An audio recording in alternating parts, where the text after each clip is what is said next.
여러분 안녕하세요. 반갑습니다. 자, 오늘 또 보람찬 하루가 되도록 최선을 다해봅시다. 오늘은 도시개발법 문제집 120페이지 4번부터 들어가겠습니다.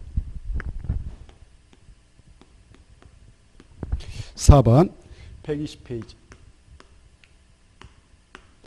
자, 도시개발법상 문제인데요. 도시개발법령상 도시개발사업조합, 이걸 약자로 도시개발조합 조합이라 하죠.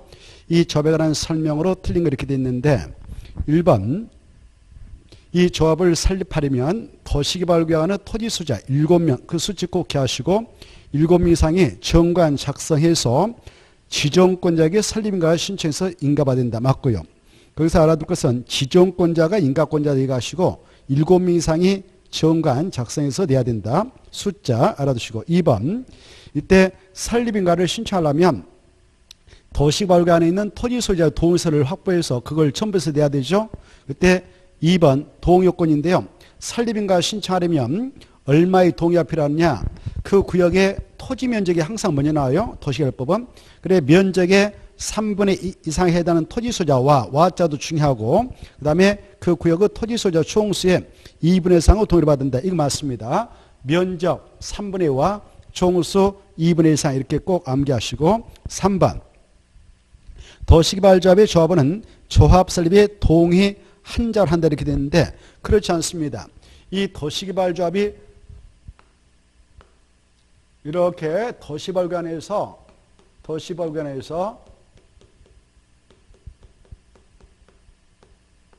성립이 됐다. 그러면 그 조합의 구성인 조합원은 조합 설립 시 동의 여부를 불문하고, 이 조합이 성립되면 이 안에 있는 토지 소유자라면 자기 의사와 무관하게 모두 다 강제로 조합원이 된다. 토지 소유자라면 다 되고 의무로 된다. 이렇게 하십시오. 그래서 3번 틀렸습니다. 동의 한자만 되는 게 아니고 동의했든 반대했든 다 된다. 이거 하시고, 근데 우리가 도시 및 주거환경 정비법을 공부하다 보면 바로 재건축사업이라는 게 있죠. 재건축사업. 재건축사업조합을 만들게 될 때 재건축사업조합이라고 하는 것은 그 재건축사업에 동의한 그 건축물 및 그 부속 토지 소유자만 조합이 되고, 그 동의에 그 반대한 자들, 그 자들은 조합원이 될 수 없다는 걸 공부했습니다. 그거하고 헷갈려서는 안 되죠. 자, 그 다음에 4번 조합장 이사, 자기를 위한 조합과의 계약이나 소송에 대해서는, 소송에 관하여는 감사가 조합을 대표한다. 맞고요. 5번 조합원 수가, 그것도 의결권을 갖는 조합원 수가 몇 명 이상이면 조합의 총회의 권한을 대하는 대원을 들 수 있는가? 50명 들 수 있다. 맞습니다. 50명 들 수 있다. 맞고, 5번 볼까요? 이 4번 내용이나 5번 내용이나 우리 기본서 바로 225쪽부터 229쪽에 있으니까 기본서 볼 때 참고하시고, 5번 도시개발조합이다 옳은 것. 1번 조금 전에 했는데 1번 왜 틀렸냐? 두 번째 줄 또는이 아니라 와. 그래서 동시요건이지 선택적 요건이 아니다. 면적하고 총수 두 가지 다 충족해야 된다. 그래서 또는 하면 틀리고요. 2번 바로 이 조합 설립의 그 인가에 동의한 자로부터 토지를 취득한 자도 조합 설립이 인가 전에 동의를 철회할 수 있습니다. 그래서 없다가 틀렸고, 3번 이 조합원은 조합원으로서 조합 안건을 의결할 때 총회에 참가해서 의결권을 행사하게 되는데요. 그때 의결권을 가지고 있는 조합원은 의결권을 행사할 때 보유 토지 면적에 비례하여가 틀렸죠. 비례가 아니고 바로 그 면적에 관계없이 평등한 의결권을 행사한다 그래야 되죠. 그래 비례하여를 지워버리고 면적에 관계없이 평등한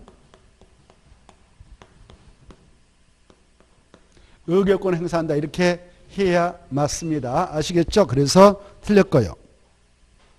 그 다음에 4번 이 대원에는 개발계획의 변경에 관하여 바로 변경한 사항, 변경한 총회 관할 대행할 수 있다. 이렇게 되어 있는데요.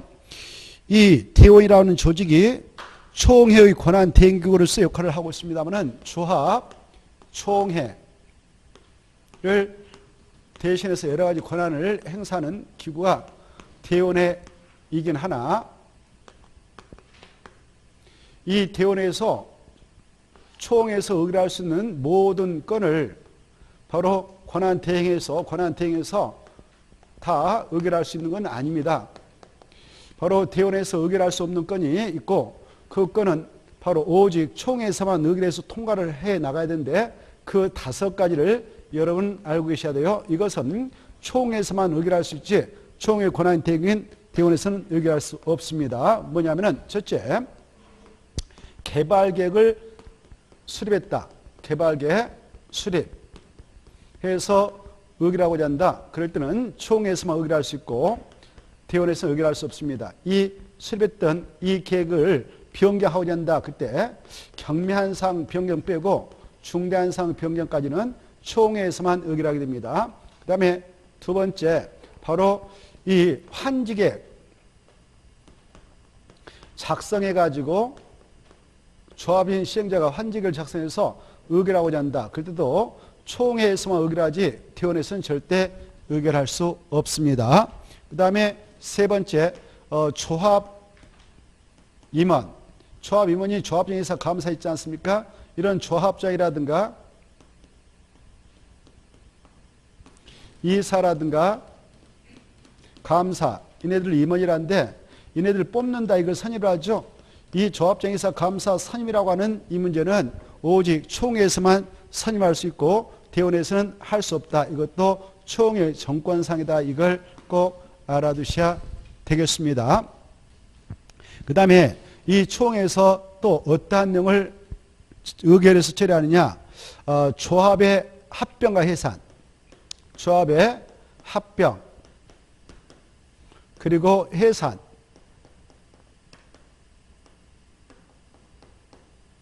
이런 것들은 청산금 지급이 완료된 후에 해산 문제는 바로 총회에서 의결하지 않아도 되지만 그 이전에 조합의 합병과 해산은 오직 총회에서만 의결합니다. 그 다음에 정말 중요한 게 조합원 전체 성원에게 영향을 미치고 조합원의 권리물을 담아서 확정해 놓고 있는 정관이 있죠. 그래서 정관 변경을 해서 의결하고자 한다. 그럴 때도 오직 총회에서만 의결한다. 이 5가지는 몇 번 출제된 바 있으니까 그걸 여러분들은 잘 봐두시기 바랍니다. 우리 기본서 225쪽부터 229쪽에 정확한 내용이니까 알아두시고, 그래서 5번에 4번 틀렸죠. 대원회는 바로 개발계획 변경에 관한 총회 권한을 대행할 수 없다 그래야 되고, 5번 이 조합부 감사, 여기요 조합임원인 조합장이니 이사니 감사란 자는 반드시 누구 중에서만 선임하느냐. 여기요 이 도시법에 안에 있는 토지 소유자 중에서만 선임합니다. 이자들이고 조합원이지 않아요. 조합원 중에서만 선임한다 그 말이고 토지 소유자만이 임원이 될 수 있다 이 말이에요. 조합원 중에서 비조합은 안 되고 조합원 중에서 조합장 이사 감사를 뽑기 때문에 이것이 되기 위해서는 이사 감사 조합장이 되기 위해서는 무슨 죄를 가지고 있느냐. 도시법 안에 토지 소유자로서 죄를 가지고 있어야 된다. 그 자들이 강요로 의무로 다 줘버리니까 조합원 중에서만 뽑으니까 그렇습니다. 그래서 5번 맞다 이렇게 알아두셔야 되겠고요. 그 다음에 6번으로 가죠. 6번도 조합 관련 내용인데요. 이 도시발 사업을 위하여 설립하는 조합이다. 설명 옳은 거 이렇게 되어 있죠. 1번 아까 했습니다. 누가 인가권자냐. 국장 틀렸죠. 지정권자다. 그 다음에 2번 바로 이 조합이 인가받은 사항, 이렇게 아까 조합을 설립하고자 해서 인가 신청해 가지고 인가 받았습니다. 그리고 30일 내에 등기해서 조합 성립시켜 나가는데 이때 인가 받고 나서 인가 받은 내용을 변경할 때 마음대로 변경 못합니다. 변경 인가 신청해서 인가 받아야 확정이 되죠. 그래서 인가를 받아야 하는 것이고, 근데 인가 받은 내용 중 변경의 내용이 경미한 사항인 내용이다. 경미한 사항. 뭐가 경미한 사항이냐면은 우리 조합 만들어서 무슨 동 무슨 어디에다 사무실 둬가지고 운영하겠습니다라는 주된 사무소 소재를 밝혀주는데요. 주된 사무소 소재지를 밝혀서 조합설 민가를 받아가는데 이 사무소로 옮기게 됩니다. 이걸 소지 변경이거든요. 주된 사무소 소지를 변경한다. 이것은 그냥 우리 변경합니다라고 신고하면 되지.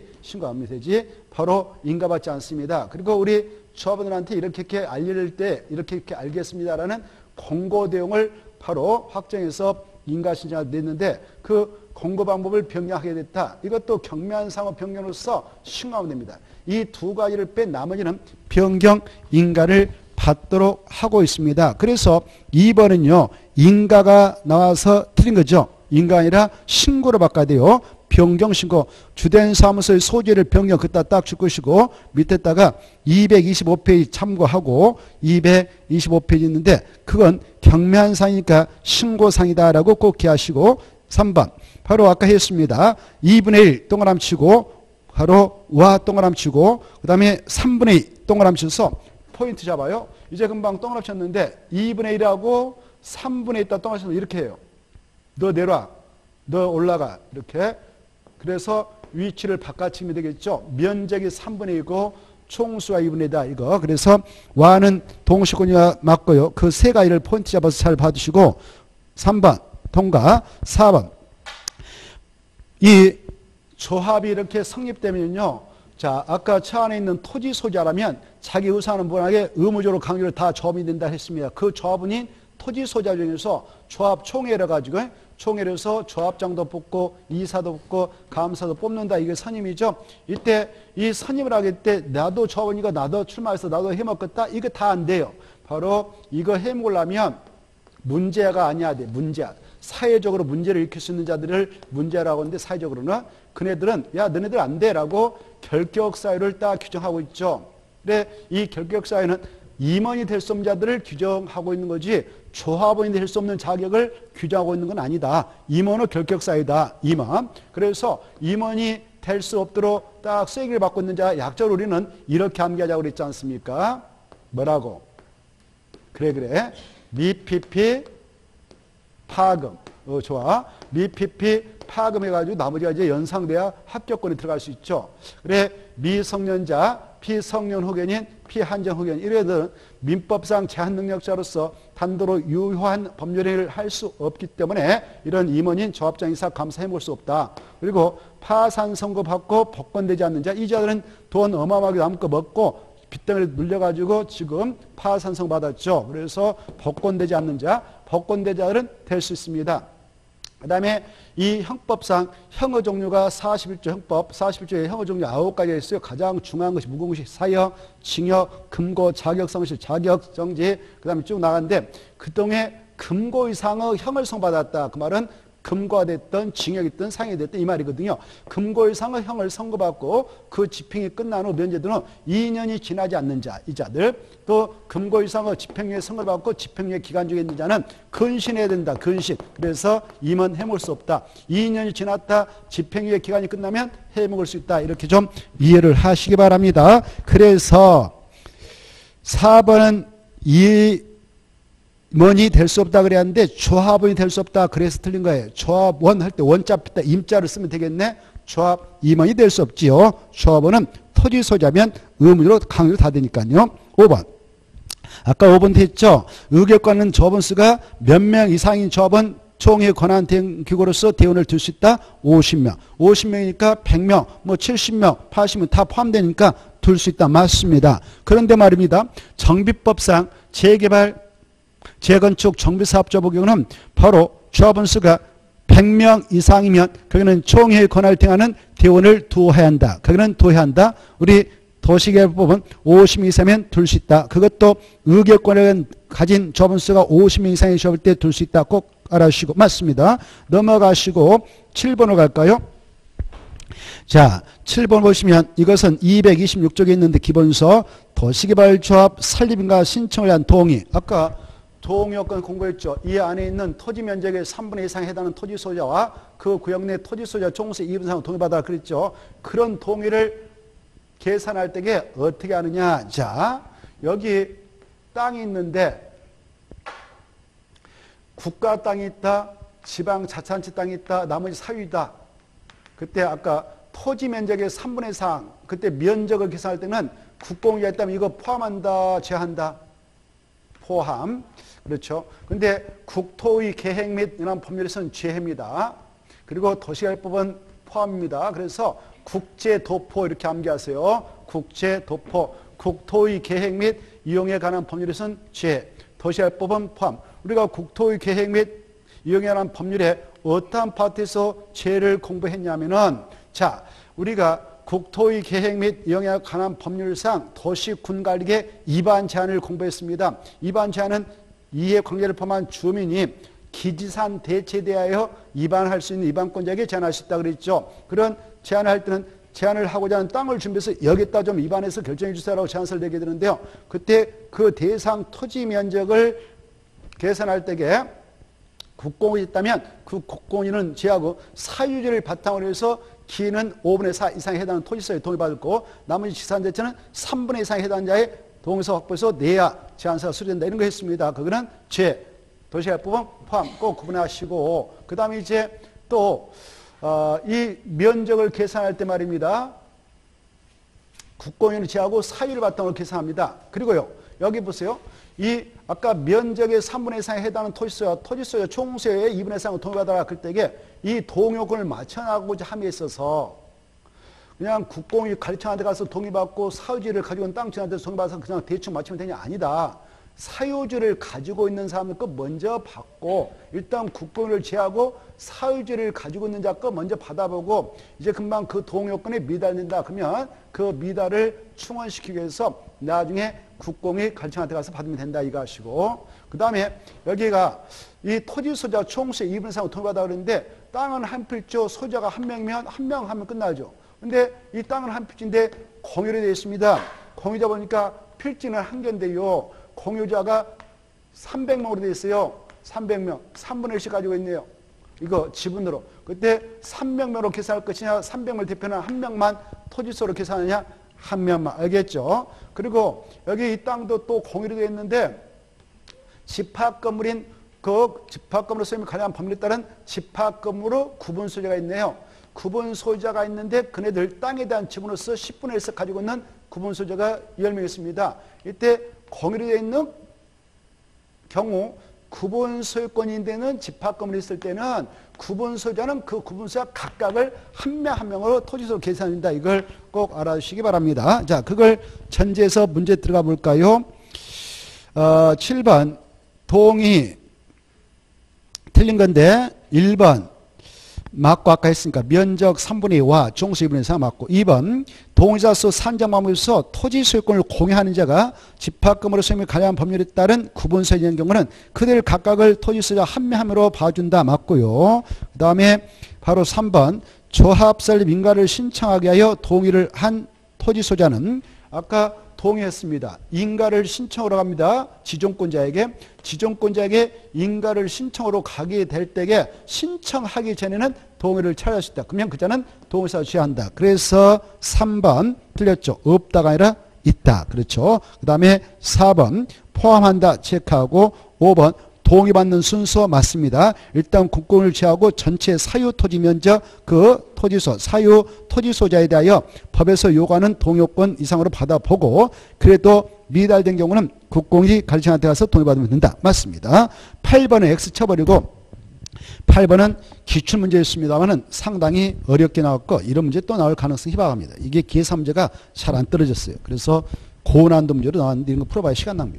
자, 그 다음에 9번 이 도시발접이 다 틀린 것 1번 면적 도합을 설립하면 토지 소유자 따라 줄 것이고 7명 지정권자 아까 했으니까 통과 2번 아까 했죠 신고 변경 신고 그래서 인가 틀렸고 그 다음에 3번 이 조합 임원은 조합장 이사 감사만 내가 조합장 됐다 그러면 내가 또 이사 감사 직원 해볼 수 있냐 없다 겸할 수 없다 맞고 그 다음에 4번 이 조합에 대하여 이 도시개발법에 규정하고 있는 것 거기다 줄 것이고 우선 적용 거기다 써.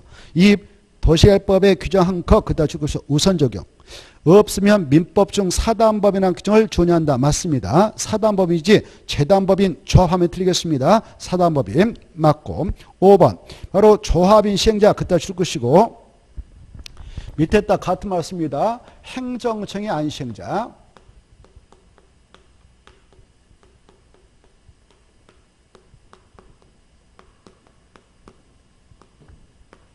같은 말이에요.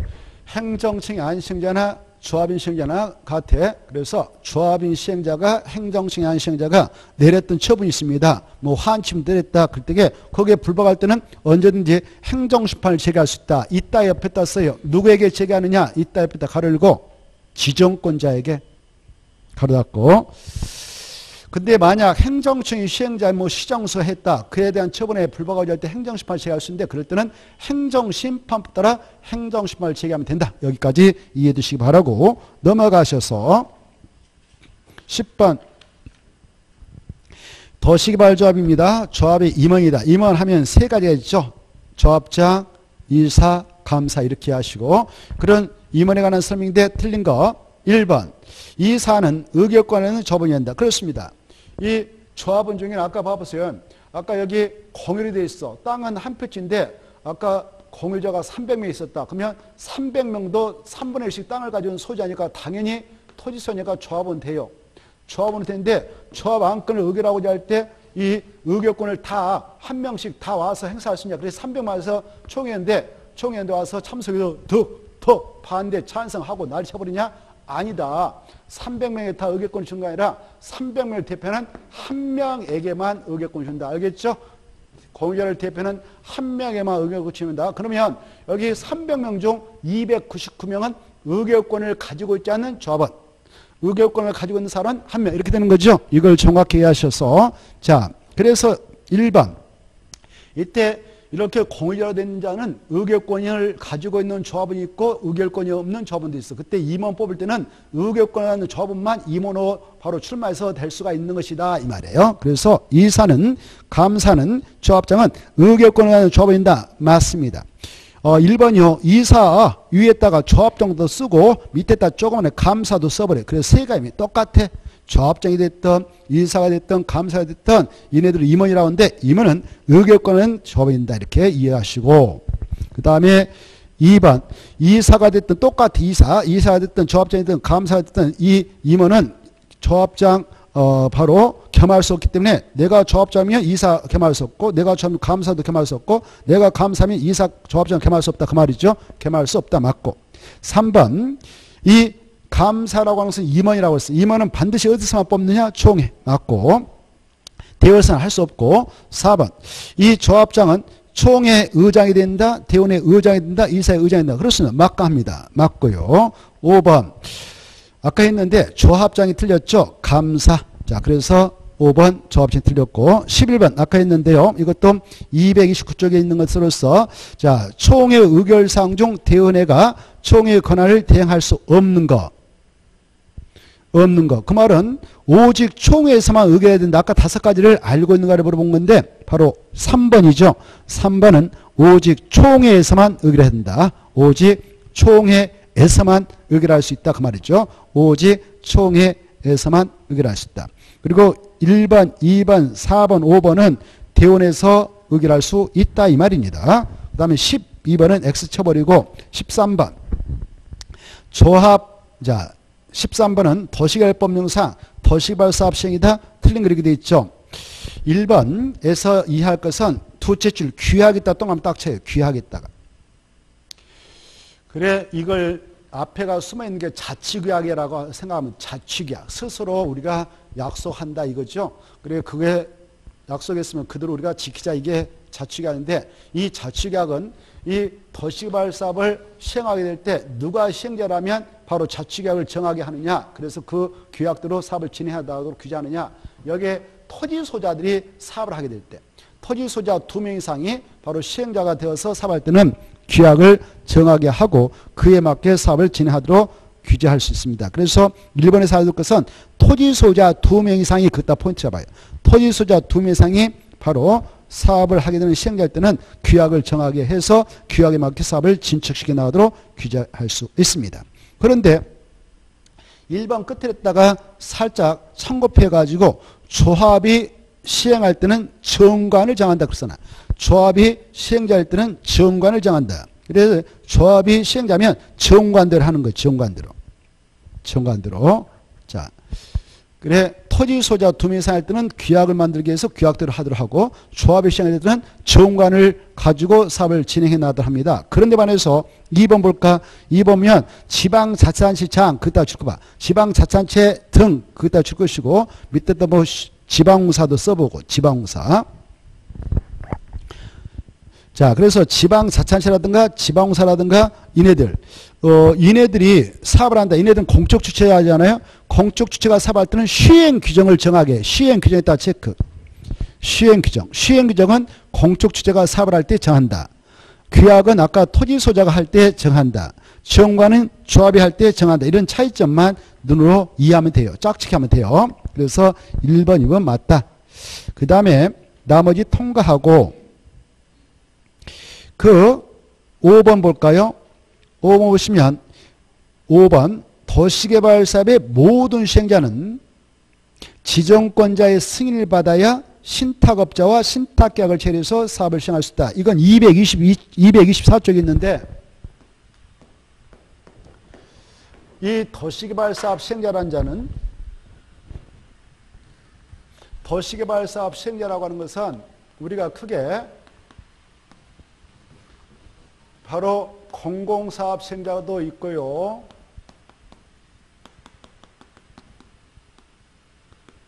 민간사업 시행자도 있고 뭐 공동출자범도 있는데 공공사업 시행자라고 하는 것은 약적으로 우리는 이렇게 했어요. 구, 지, 청, 공.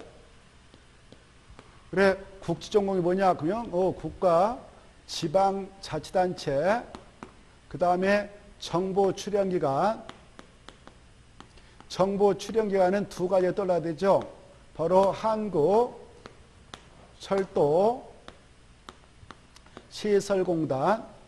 이 한국철도 시설공단은 도시개발사업 시행자가 되게 될 때 여기저기 가서 사업하는 게 아니고 오직 이 친구는 역세권 개발할 때만 사업 시행자로 지정받아 들어갈 수 있고, 그 다음에 바로 정부 출연기관으로서 여기가 욕지요. 여기가 제주특별자치도다. 제주특별자치도에서 바로 사업할 때, 도시발 사업할 때 지정을 해서 보내고자 만들어서 운영하고 있는 것이 제주 국제 자유도시 개발센터죠. 자, 이 제주 국제 자유도시 개발센터는 정부에서 만든 기관이요. 대한민국 정부에서 제주특별자치도를 대상으로 해서 어느 지역을 개발한다. 그럴 때만 이 친구는 여기서 시행자로 지정할 수 있다. 이것도 알아주셔야 돼요. 6주로는 못 올라옵니다. 자, 그리고 공공기관 하면 6명이 떠올라야 돼요. 그래야 도시개발법을 공부했다 볼 수 있습니다. 공공기관, 대통령 정하는 공공기관은 약조 뭐라고 합니까? 이거? 토, 수, 농, 관, 철, 매. 이게 떠올라야 공부가 됐다 볼 수 있죠. 지금까지 한국토지통사, 한국수정사, 한국농어촌공사, 그 다음에 한국관광공사, 한국철도공사, 매입공공기관, 그 다음에 지방공사. 이렇게 있죠. 이네들 있고 민간사업 시행자가 바로 뭐 도시발구에 안에 있는 토지 소유자, 그들이 도시발을 하기 위해서 만든 도시발자 뭐 등등등 있습니다. 이때 여기 지정권자가요. 도시발구를 이렇게 지정했던 지정권자가 국장 뭐 시도사 대도시장 있잖아요. 그네들이 야 네가 사별하라고 찍어주면 지가 가서 해야 되지. 지가 하는 게 아니라 신탁업자하고 신탁계약을 쳐서 사발라고 합니다. 그때는 마음도 못하고 야 너는 지정권자한테 가서 승인 받아. 승인 못 받으면 너 혼자 해라. 이렇게 하고 있어요. 그래서 모든 시행자가 틀렸습니다. 5번 모든을 주시고 민간 이렇게 써야 되죠. 모든이 아니라 민간 시행자. 그래 민간 시행자가 바로 신탁업자하고 신탁계약을 체결을 하면 반드시 지정권자한테 승인받아야 되지 승인 받지 않고는 그 업자하고 못합니다. 꼭 이해해 두시고 통과합니다. 그 다음에 14번 보시면 도시개발법령상 동자수 산정기준 이건 중요하죠. 틀린 거 이렇게 됐는데 바로 1번 전부 환지 방식 그따 줄 것이십시오. 전부 환지 방식으로 시행하는 경우에는 1차적으로 누구를 시행자로 보냈냐? 여기 아까 시행자로 지정될 수 있는 자가 총 법에 12명이 규정되어 있는데 그 12명 중 우선순위는 그 안에 있는 토지소유자, 이 안에 있는 토지소유자, 이네들에게 기회를 준다든가 아니면 이네들이 맞는 조합을 우선순위로 시행자 지정을 해주죠. 근데 이네들에게 문제가 발생하면 바로 지자체 등을 투입할 수가 있어요. 지자체 등을. 그래서 그건데요. 그때 얼마의 동의가 있으면 되냐? 여기 우리가 사업하기 힘들어요. 우리가 사업하기 힘드니까 이 공적 기관에게 사업주 등을 넘겨주겠습니다. 라고 하게 되면요. 넘어가요. 그때 얼마의 동의서가 필요하냐? 이때만 바로 토지 면적의 2분의 1 이상에 해당하는 토지소유와 그 토지소유자의 총수의 2분의 1 이상의 동의서 첨부해서 내면 그렇게 나갈 수가 있습니다. 이때만 면적이 2분의 1 나와요. 이때만. 나머지는 다 면적이 3분의 1인데 이때만 면적이 2분의 1이다. 그래서 1번 첨부 환지 방식으로 시행하는 경우로서 토지소유자, 도시개발조합 대신 지방자치단체 등을 시행자로 지정하려 할 때는 바로 그 도시개발구역 안에 있는 국공유 빼고 사유를 바탕으로 해서 면적의 2분의 1 이상에 해당하는 토지소유자 및 토지소유자 총수의 2분의 1 이상이 이 지자체 등이 들어와서 사업해도 됩니다라고 동의서를 내주면 통과됩니다. 그 다음에 2번 전부 환지 방식으로 도시개발조합이 시행하려고 개발계획 수립한다. 개발계획 수립할 때에는 얼마의 동의가 필요하냐? 면적 3분의 2와 총수 2분의 1와 그 말도 놓쳐서 안 되고 그거하고 3번하고 저 4번하고 똑같죠. 2번하고 4번 동의요건 똑같죠. 2번, 4번 동의요건 똑같아요. 아까 조합설 민가 신청할 때도 면적 3분의 2와 총수 2분의 1 이상을 동의한다 같고요. 그리고 3번 있죠. 여기요.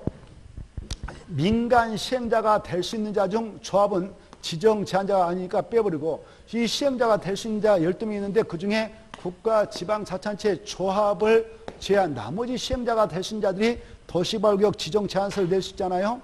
그래 우리는 국지조는 지정 제한을 못합니다 그랬어요. 국가 지자체 조합 나머지는 지정 제한서를 낼 수 있는데 여기에서 정보 출연 기관의 장인애들하고 공공기관의 장인 토선원 간첨의 장은 30만 정대 이상의 규모로 국가가 밀집반권을 가지고 도시개발구역 좀 이렇게 지정 좀 해주세요라고 제안서를 낼 때는 국가에서 운영하는 기관이가 국가를 대신하는 국장한테 제안서 내고 얘네들은 국가한테 나머지 지방공사 장이라든가 여기 민간 시행자가 될 수 있는 자들은 그 지역 지정을 여기다 제안하려고 한다. 이렇게 제안하려고 한다. 그때 그 땅이 뭐 시다 그러면 시장한테, 군에 있는 땅에다 군수한테, 구에 있으면 구청장한테, 제주 특별자치하면 그 도지사한테 내죠. 그래 제안서를 낼 때에 여기 이 공적 주체인애들 말고 민간 시행자가 될 수 있는 자들만 바로 이렇게 지정 제한한다. 그러면 재상 토지를 3동 나눠서 면적의 3분의 2 이상에 해당하는 토지 소유자 동의서를 확보해서 제한서에다 내야 제한서가 수리되죠. 그때 총수는 필요 없습니다. 면적의 3분의 1. 이때 면적의 3분의 2 이상에 해당하는 토지 소유자 동의서 확보해가지고 제한서를 낼 때에 아까 여기다 내면 되는데 이렇게 이때 그 지정을 제한하는 땅이 이렇게 있건만 이게 A씨하고 B군에 걸쳐 있는 땅이다. 그때는 넓은 지역에 속해 있는 기관장인 군수한테 하나만 내면 된다. 제한서가 들어가면 제한자에게 며칠 내에 반영을 결정해서 알려냐? 1개월. 부들과 편사가 있으면 몇 개월 또 연장 통보되냐? 1개월. 만약 그 제한권이 반영돼서 지정을 해 나가게 될 때 비용은 제한자와 협의해서 그 비용의 전부 일부를 부담시킬 수 있다. 여기까지 제안해서 좀 생각났으면 좋겠네요. 그래서 3번 틀렸죠. 3번은 토지 소유자는 민간 시행자가 될 수 있는 자니까 일단 제한서 낼 때 동의서 확보해야 되죠. 그런데 얼마만 확보하면 되냐? 토지 면적의 3분의 2 이상에 해당하는 토지 소유자와 와자 이하 지워버려. 와자부터 싹 뒤에 지워버리고 와자 앞에만 남겨놓으면 되겠네. 와자부터 뒤에 싹 지워버리고 앞에 동의까지만 딱 남기면 그러면 끝나는 거죠. 알겠죠? 총수는 필요 없으니까. 그 다음에 4번 맞고 5번 자 여기 수용 방식을 적용하는 사업장일 때에 이네들 시행자가 됐다. 조합은 도시개발구역 전부를 환지 방식으로 시행해 나가게 되는 사업자일 때만 시행자 징을받으니까 조합은 수용 방식 때는 절대 시행자가 될 수 없다라고 전제하고 이제 나머지 하는 시행자 지정을 지정권자한테 받을 수가 있죠. 들어가서 사업하게 될 때에 공공사업 시행자는 이미 그 사업시행절차상 개발계획 등으로서 수용 사용의 대상에는 토지의 세부 목록고시가 있음으로써 수용권이 발동되어 있는 상태니까 이 자들은 별도의 토지 소재의 동의 없이 바로 수용 사용하면 됩니다. 근데 민간 시행자들도 수용할 수 있기는 한데 법에서 동의를 받아야 수용하도록 하고 있지. 너네들은 수용권을 부여받았다 하더라도 사업 대상 토지 면적의 3분의 2 이상을 소유하고 여기 나머지 땅 주인이 10명 있다면 10명 중 그 땅 주인 2분의 1상의 동의를 받아라. 그러면 반대파인 5명 있다면 그 자들뿐만 그 자들 의사반에서 법적 절차 밟아와서 그 땅을 뺏어와라 이거죠. 그래서 5번 민간 시행자가 수용을 한다. 수용 동함이 수용할 때는 소유까지 해야 돼. 동의받아가 안 되고요. 면적의 3분의 1상을 소유하고 거기다 체크. 하거나 하면 틀리고 하고 동시권입니다. 하거나 하면 틀리고 하고 그 다음에 토지 소유자 총수의 2분의 1상의 동의를 받아야 된다. 그래야 민간 시행자는 수용할 수 있다. 밑에 따 공공사업 시행자는 이런 동의 필요 없이 수용할 수 있다. 공공사업 시행자는 이런 동의 받을 필요 없이 수용할 수 있다. 이렇게 하나 써놓으십시오. 공공사업 시행자는 이런 동의 없이 바로 수용할 수 있다. 이렇게 하나 써놓고 이해하십시오. 자, 그 다음에 실시계획으로 들어가겠는데요. 자, 1번 도시개발법상 도시개발 사업의 실시계획이다. 옳은 거 이렇게 되어 있죠. 이 내용은 230페이지인데 실시계획에서 몇 가지는 꼭 알아두셔야 되겠죠. 1번 지정권자인 국장이 실시계획을 작성했다. 자, 이 시행자라면 도시개발법상 시행자라면 도시개발구역을 지정해놨다. 지정해서 사업에 들어가려고 지금 실시계획을 작성한다.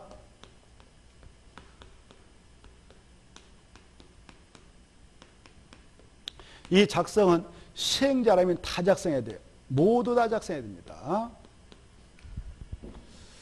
그때 실시계획에는 반드시 뭐가 포함되어야 하는가?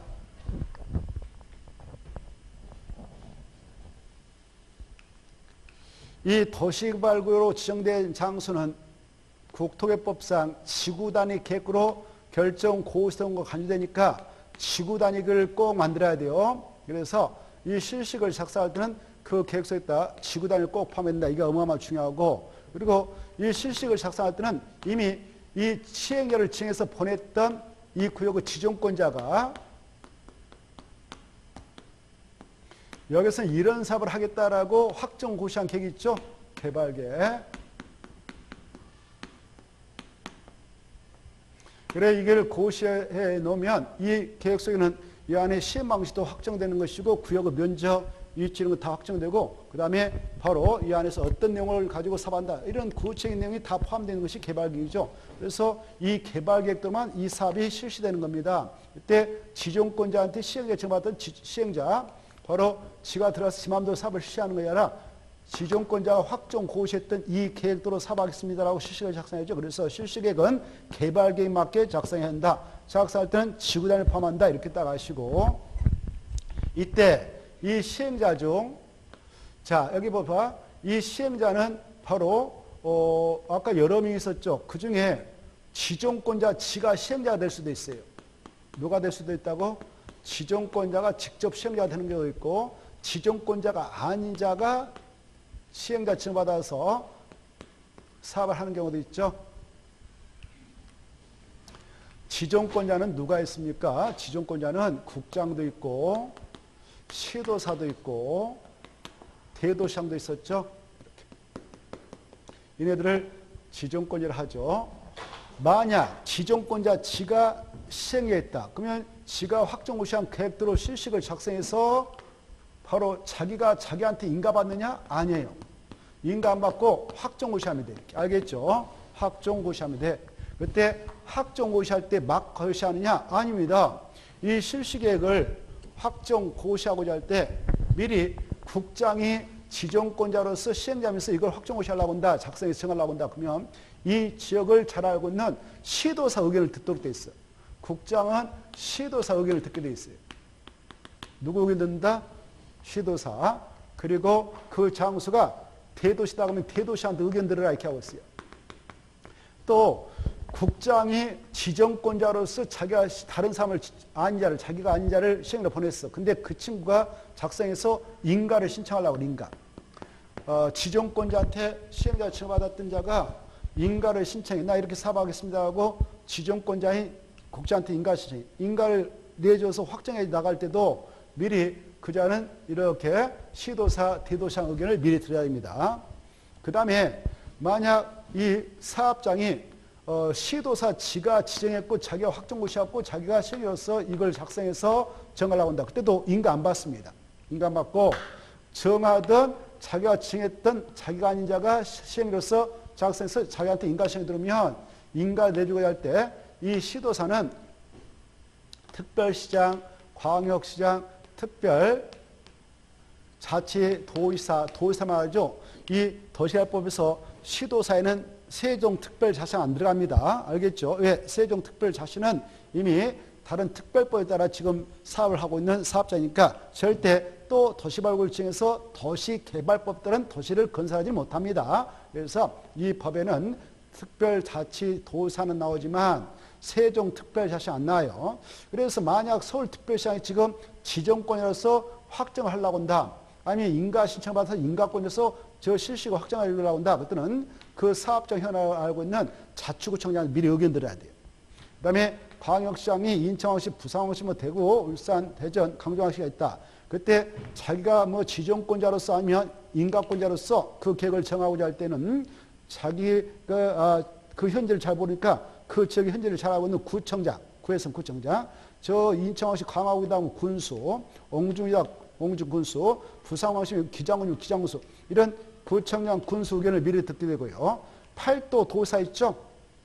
팔도 도지사도 자기 지역의 시장, 군수가 있지 않겠습니까? 그네들 의견을 미리 들어요. 그래 이네들이 바로 인가권자다, 지정권으로서 시행자가 되어가지고 확정할 때는 이네들은 바로 국장한테 가서 의견 넣는 거 아니다. 알겠죠? 밑에 사람 의견 넣는다. 이렇게 알아주십시오. 그걸 지금 물어보고 있습니다.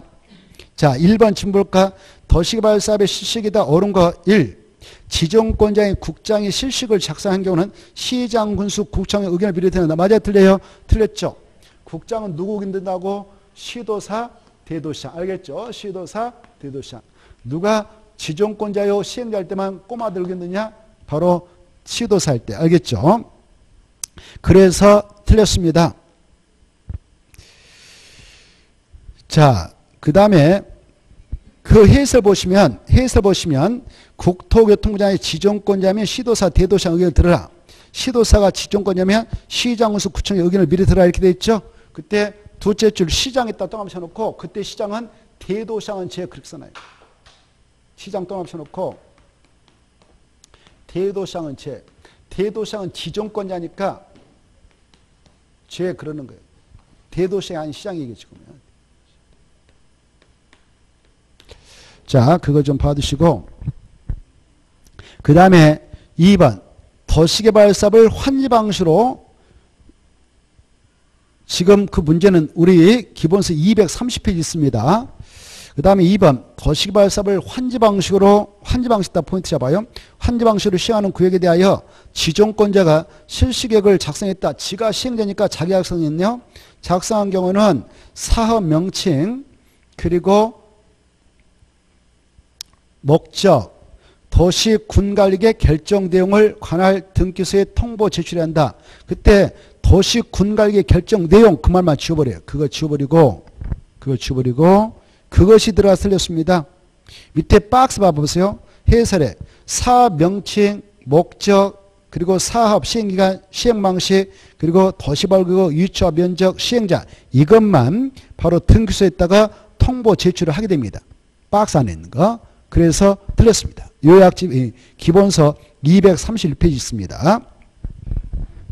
그 다음에 3번. 자, 여기 보십시다.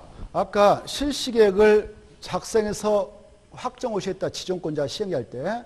또 지정권자가 아닌 시행자가 작성해서 지정권자에게 인가 시행해서 인가받아서 고시가 떨어졌다. 그러면요. 여기 이제 고시가 떨어지면 사업에 착수할 수 있잖아. 2년 이내에 들어갈 수 있잖아요. 사업에 착수하게 될 때 여기에 농지가 있었다, 뭐 산지가 있었다 그러면 별도로 산지정 허가를 신청해서 받느냐, 농지정 허가를 별도로 신청해서 받느냐? 아닙니다. 이 실식에 자격증에서 인가 신청하고 확정고시하고 할 때 미리 그런 서류를 싹 준비해서 인가 신청하고 아니면 바로 서류를 작성해서 바로 이 지정권자가 미리 관계 행정경화라는 협의를 하죠. 협의에 농지정 협의, 산지정 협의. 그리고 여기가 도시가 건설되면 여기 공동 하우스를 설치해서 같이 쓰여 있죠. 근데 그 공동 하우스 시설 설치했다는 인가권자가 있단 말이에요. 그런 기관장하고 미리 협의합니다. 협의해가지고 실식에 고시가 떨어지면 그런 것들 다 받은 걸로 간주해서 사업을 쉽게 들어도 절차의 간섭을 이렇게 해주고 있죠. 그래서 3번 실식의 인가를 할 때에 지정권자가 해당 실식에 대한 하수도법에 따른 공공하수도 공사 시행의 허가에 관하여 관계 행정기관의장과 협의한 때에는 해당 허가를 받은 걸 간주합니다. 별도로 그래서 받을 필요 없이 절차의 간섭을 이렇게 해주고 있다. 맞습니다. 3번 인가를 받은 실시계획 중 사업 시행 면적의 10%죠. 10% 감소는 경미한 상업 변경입니다. 그때는 별도로 변경 인가를 받을 필요 없어요. 그래서 20이 아니라 10% 감소는 바로 경미한 상이니까 별도로 변경, 실시계획 변경 인가를 받을 필요 없다. 그 다음에 5번 아까 시행자 지정을 누가 하느냐? 이 사업을 하도록 시행자 지정은 지정권자가 하죠. 그리고 마음에 안 들면 법정 사유가 발생하면 너 꺼져 해서 변경할 수 있죠. 이때 변경 사유가 있습니다. 그 크게 나누면 5개가 나오죠. 법정에는 4개로 써졌지만 하나가 쪼개지거든. 첫째, 이 구역 전부를 환지방수로 시행해 나가게 될 때에 시행자는 1차적으로 그 안에 있는 토지수자 그들이 만든 조합을 시행으로 진행했는데 그네들 바로 이 도시발구역 지정고시부터 1년 이내 실시를 작성해서 이렇게 인가를 신청하지 않았다 그러면 지정고시는 너 안 되겠다 해서 변경할 수 있죠. 몇 년에 실시 인가를 신청하자면 1년. 그 다음에 만약 그 기간 내에 인가 신청했다 그래서 인가 고시를 받아갔다 합시다. 이렇게 고시 받았다면 사업에 들어갈 수 있는데 몇 년 이상 안 들어가 미적거리고 있으면 누가 됐든 시행자라면 다 시행자를 변경할 수 있냐? 2년. 몇 년? 2년. 그래서 이 수치하고 이 수치 꼭 구분하셔야 돼요. 여기는 1년, 여기는 2년. 그 다음에 이 시행자가 사업을 시행하면서 법을 위반했어. 그래서 지정권자가 행정청으로서 너 안 되겠다 해서 실식의 인가를 취소했습니다. 실식의 인가를 취소하면 사업 시행권 박탈이니까 다시 교체할 수밖에 없죠. 실식의 인가 취소당할 때도 시행자 변경할 수 있고 행정처분으로서 또 어떠한 처분이 있게 되면 이 친구 아웃이냐. 행정처분을 내렸는데 시행자 지정을 취소해버렸어요. 해당처. 너 안 되겠다. 시행자 지정을 취소해버렸습니다. 그래서 또 아웃이에요. 알겠죠? 그 다음에 이 시행자가 바로 사업하면서 누구한테 돈 빌려다 쓴 거 갚지 못해서 파산 나버렸습니다. 파산했어. 그러면 부도 파산하면 사업 목적 달성하는데 어려움이 있겠죠. 그럴 때도 너 안 되겠다. 변경할 수 있습니다. 그래서 5번 지정권자는 시행자가 도시발구역 지정고시부터 몇 년 이내에 실식인가를 신청하려면 시행자 변경할 수 있냐? 1년. 그래서 6개월이 틀렸어요. 그때 시행자는 이 말이 내포되어 있어. 시행자에다가 환지 방식인 경우 토지 소유자 또는 조합 이게 숨어 있는 거예요. 그때 시행자는 바로 환지 방식인 경우 토지 소유자 또는 조합. 그런 시행자가 그 말이에요. 그런 시행자가 1년이 지날 때까지 실식인가 신청하였다. 이 말이에요. 환지 방식인 경우 됐죠? 넘어가시고 그 다음에 2번 이것도 230페이지 있는데 실식액이다 옳지 않는 거 1번 맞죠? 2번 중요하죠? 맞습니다. 중요합니다. 3번 마지막에 해제된 거 본다 그 말 나있죠? 해제 이 도시개발구역의 해제 간주 규정이 있죠?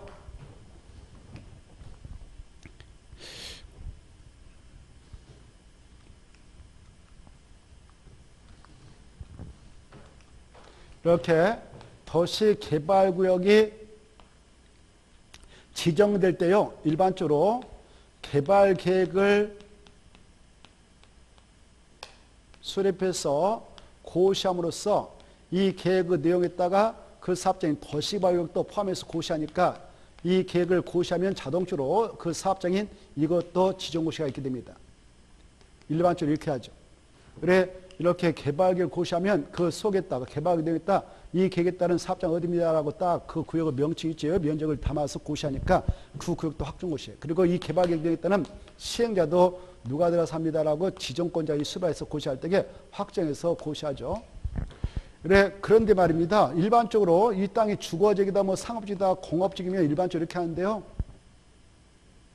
그런데 미개발지가 많은 경우에는 바로 먼저 도시개발구역을 정해놓고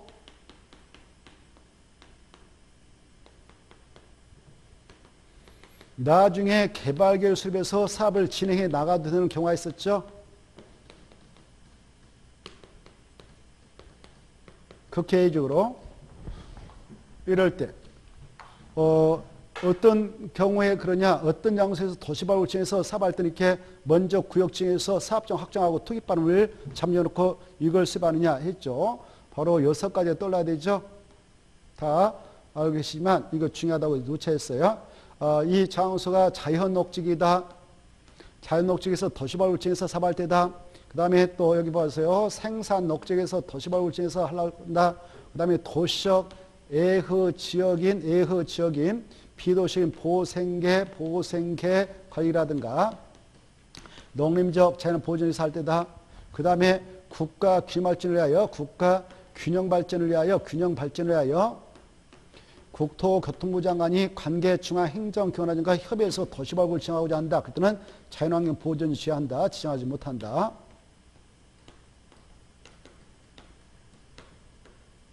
그 다음에 특히 5번째가 중요한데 이 도시발굴을 정하려고 하는데 주거적, 상업적, 공업적 면적이 전체 면적 대비 얼마 이하 포함하여 도시발굴을 지정해 나가게 될 때도 먼저 구역 지정하고 나중에 개발 수립할 수 있는가? 얼마? 100분의 30이야. 알겠죠? 주상공 면적이 도시발굴 전체 면적 대비 100분의 30이야. 100분의 30이야. 30이야. 그거 알았어요. 100분의 30이야 포함해서 도시발굴 지정할 때도 먼저 구역 지정하고 나중에 개발 수립할 수 있다. 그 다음에 이렇게 개발계획을 공모하고자 할 때 먼저 구역을 정해놓고 개발계획을 공모해서 좋은 안이 들어오면 음모적 들어오면 그걸 가지고 사업을 하고 싶다. 그때도 먼저 구역을 지정할 수 있죠. 그리고 나중에 개발 수립할 수 있죠. 이거 아셔야 돼. 자, 이렇게 이제 이 경우는 도시발굴 정고시했다 그러면 여기서는 행위장이 가져버리죠. 7가지 개발이 못하죠. 이런 장소니까 시행자가 빨리빨리 사업을 진척시켜야 되죠. 이 구역 지정고시했다면 몇 년에 시행으로서 이 개발에 맞게 사업을 하게 한 실시계획 작성해서 인가 신청하냐. 실시계획 인가 신청 몇 년에 하든가 3년에 해야 돼. 만약 3년에 지정권자한테 실시계획 인가 신청하자면 3년이 된 날 다음 날에 이 구역은 자동적으로 해제문다 이거 하셔야 돼. 알겠죠?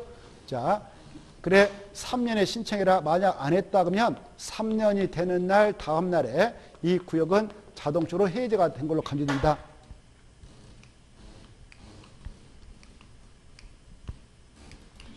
만약 3년에 여기 봐보세요. 이때 3년과 3년 사이에 실시계 인가가 있다 그러면 6자를 딱 내묻혀가지고 쪼개니까 세 자식 들어서 앞에 3년이겠지. 뒤에도 3년이겠지. 이렇게 기억이라고 그랬죠. 자, 만약 이 기간 내 신청해서 인가고시가 떨어졌다. 실시계 인가고시가 떨어지면 사업에 아까 2년에 들어가면 되죠. 안 들어가면 또 취소하니까. 들어갔다. 근데 그 사업장이 환지 방식이었다. 뭐 수용 방식이었다. 그래서 사업을 해서 끝냈다. 끝냈다면 수용 방식들은 공사 끝내면 지정권자한테 중검사 없고 공사하려 공고하죠. 공사하려 공고가 있으면은 이제 조성된 토지를 바로 실시계에서 정한 대로 공급해서 팔아먹죠. 그래서 공사하려 공고가 있으면 이제 사업은 공사할 게 더 이상 없단 말이에요. 그러니까 바로 그 다음 날 공사하려 공고일 다음 날이면 이 구역 굳이 도시발굴이다로 묶어낼 필요 없으니까 해제가 간주됩니다. 다음 날에. 근데 환지 방식을 가지고 사업을 했다. 공사가 다 끝났다. 공사하려 공고했다. 공사하려 공고가 있었다면 늦어도 60인의 원 땅 주인한테 환지 처분해 주셔야 되죠. 그래서 환지 처분해서 줘야 사업이 끝나는 거죠. 환지 처분하고 언제면 여러분이 환지 받게 되면 언제 소유 끝이 하냐? 환지 처분 공고일을 다음 날이면 여러분 땅 주인이 이제 땅 취득해서 걷다 상가 지고 싶으면 짓고 이제 그렇잖아요. 그렇죠. 지구단에서 정한 내용의 건축물을 건축하면 됩니다. 이러면 사업 끝나는 거예요. 그래서 환지방수 사업을 끝냈다면 환지처분 공고일 다음 날에 그 구역 굳이 도시박으로 묶어낼 필요 없죠. 해제가 간주됩니다. 이렇게 목적 사업이 다 달성되어서도 해제가 간주되고요. 사업이 진척되지 않아서도 해제가 간주된다는 걸 이해해 두셔요. 이때 사업도 해보지도 못하고 이 구역이 해제 간주됐다. 그러면 그 효과, 해제 효과는 여기 보시봐. 원래 이 땅이 원래 계획과적이었다. 계획과적이었다니 여기 계획과적이었는데 원래 땅 계획과적인데 여기다 도시발굴 덕 지정 곳이었다. 그러면 이 용도이 뒤집어져 버리죠.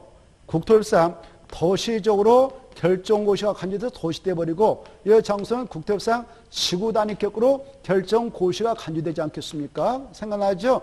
그래, 지구단. 다만 비도시역 중 취락지로 지정되어 있는 장소에다가 도시발굴을 지냈다면 이건 적용되지 않지만 취락지가 아니라는 전제하에 이렇게 도시발굴이다라고 정시하면 그 장소는 도시가 되고 지구단위로 결정고시가 간주됩니다.